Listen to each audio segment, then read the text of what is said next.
The Whispering Man. Sarah had never believed in ghosts. Growing up in a small town, she had heard all the urban legends, the haunted house at the end of the street, the shadow figures in the woods, but they were just stories. That's why, when she found the old Victorian house listed for cheap, she didn't think twice about moving in. The first night was quiet, too quiet.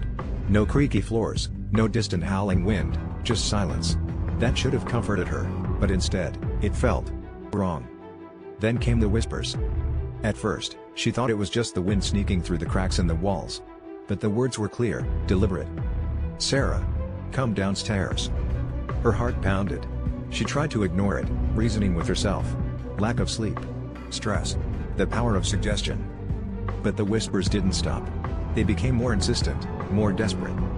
"Sarah, I need you." One night, she woke up to a shadow at the foot of her bed. It stood still, taller than any person should be, its form shifting like black smoke. She wanted to scream, but no sound came out. Then it whispered, right against her ear. "He let me in." Sarah bolted upright. The figure was gone, but the whisper lingered in her mind.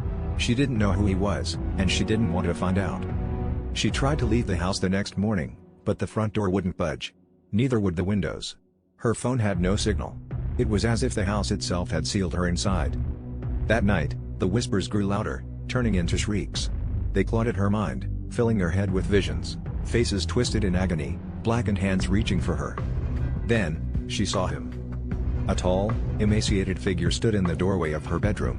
Its face was stretched into a grotesque grin, teeth too sharp, eyes too hollow. "He let me in. Now it's your turn." The next morning, Sarah was gone. The house sat silent once more, waiting for its next guest. And somewhere in the darkness, the Whispering Man smiled.